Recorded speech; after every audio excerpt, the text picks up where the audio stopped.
एक बात और ध्यान से सुन लो, जो भी माताएं नित्य घर में मिट्टी के शिवजी बनाती हो, एक गलती नहीं करना वरना बनाना नहीं। बनाओ तो जो काम करियो ने बनाओ, अगर जो गलती करो तो बनाइयो ही न, लेवे के देवे पर जे तुम्हें भी। कई माताएं साल भर 2-5 रुद्री बना के पूजा करती हैं घरों में, तो कौन सी गलती नहीं करना है। एक कथा सुन लो, तुम्हें समझ में आ जाएगा।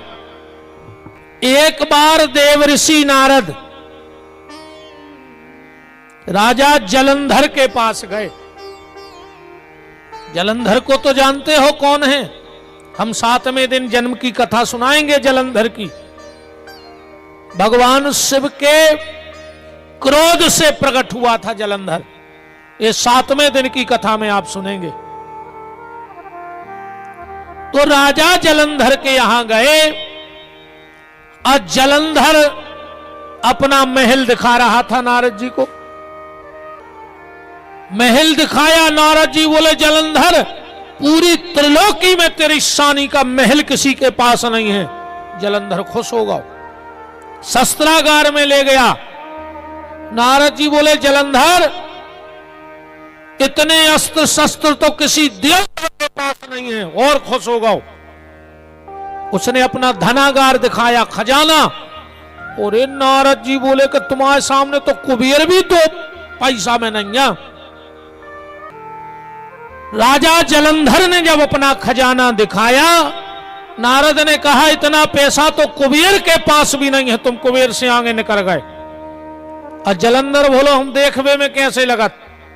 नारद जी बोले तुम्हारे आगे विष्णु फीके पड़ गए। और बोले हमारी बुद्धि, अरे बोले ब्रह्मा पीछे हैं तुम्हारे, घूमत घूमत। तो जलंधर बोलो कि नारद जी तुम तो त्रिलोक में घूमे आए, तो मैंने अब हमारी शानी को कहा उन्हें। नारद जी चुप हो गए। जलंधर बोलो तुम चुप काहे हो गए। बोले जलंधर तुम हर मामले में नंबर 1 हो, एक मामले में पीछे हो। अब नारद जी को तो तुम जानता ही हो बे काहे को जो सब कर रहा है। जलंधर बोलो हमारे यहां सुक्का नहीं। नारद जी बोले कि जितनी सुंदर पत्नी शंकर जी के हैं तुम्हारे नन्या, एक ही जगह पीछे हो। जलंधर बोलो तो कल उनकी पत्नी मंगवा ले, हम सो एक नंबर पे आ जाए। तुरंत राहु से कहा राहु जाओ और शमशानवासी शंकर से कहना कि तेरी पत्नी जलंधर को चाहिए। राहु गया और भगवान शंकर उस वक्त समाधि में बैठे ही थे। इन्हें जाके इतने अपशब्द बोले माता के प्रति, शिवजी की आंखें तो नहीं खुली, पर बीच में से कैलाश फट गया। एक दिव्य गण प्रकट हुआ और राहु को खावे दौड़ो। अच्छा कैलाश फटा तो भगवान शंकर की समाधि भी टूट गई। बोले रुक जाओ, ये क्या कर रहे हो। उस गण ने कहा भोलेनाथ यह दुष्ट मेरी माता के प्रति अपशब्द बोल रहा था, मैं इसे खाऊंगा। शंकर जी बोले सुनो एक की कोई गलती नहीं है, गलती तो एक मालक की है।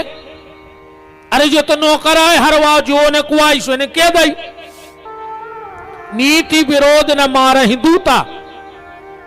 अच्छा जा बताओ जैसे तुम्हारा कौन रिश्तेदार तुम्हें चिट्ठिया डार है, अरो में लिख दे खूब गाड़ी की जुआ। अब पोस्टमैन तुम्हारे घरे ले आवे बा चिट्ठी और तुम पढ़ के पोस्टमैन को मारन लगो। अब बेचारे डाकिया की का गलती, भाई तुम रिश्तेदार से निपटो, वो को तो काम है तो चिट्ठी दे वो उन्हें दे दई। दंड तो इसके महाराज जलंधर को मिलेगा, इसे जाने दो। राहु भगा। एक गण ने कही कि भोलेनाथ मुझे भयंकर भूख लगी है। शिवजी बोले अपने हाथ पांव खा लो। इसने अपने दोनों हाथ पांव खा लाए खुदा ही ने। भगवान शंकर इतने प्रसन्न हुए और कहा तूने मेरी आज्ञा से अपने हाथ पैर खा लिए, जा मैं तुझे आशीर्वाद देता हूं। तेरा जन्म मिट्टी से हुआ है, कैलाश में से। आज के बाद जहां भी मेरी मिट्टी का निर्माण होगा, जहां भी मेरी मिट्टी का निर्माण होगा, और अगर तुझे नहीं बनाया जाएगा तो उस घर की पूजा को कभी स्वीकार नहीं करूंगा, और तेरे बिना अगर कोई मुझे अपने घर में बनाएगा तो उसके घर में मैं नहीं, मेरे भूत पलित निवास करने लगेंगे गण। इसने कहा हमारा नाम तो रख दो भोलेनाथ, तब तो लोगों को पता लगे कि मैं कौन हूं। बोले तेरे हाथ पांव तो बचे नहीं, तेरा अकेला बचा है मुख, पर तेरी कीर्ति मेरे साथ साथ संसार में फैलेगी, इसलिए आज से तेरा नाम हो जाएगा कीर्ति मुख। आज भी पंडित जी हरे जब अभिषेक कराते हैं तो कीर्ति मुख की पूजा कराउत है। आज भी जब अभिषेक कराने पंडित जी लोग आते हैं, ध्यान से सुनना, वे जरूर कहें कि चावल पुष्प ले लो और कीर्ति मुख जी को ध्यान करो। तो जब भी आप घर में मिट्टी के शिव जी बनाओ तो एक छोटा सा पुतला बना लेना, जिसकी खाली गर्दन बनाना, न जिसके हाथ बनाना, न पांव बनाना, और भगवान शंकर के बगल में रख के पूजा करना। फिर भगवान रिद्धि सिद्धि शुभ लाभ के सहित तुम्हारे घर में विराजेंगे।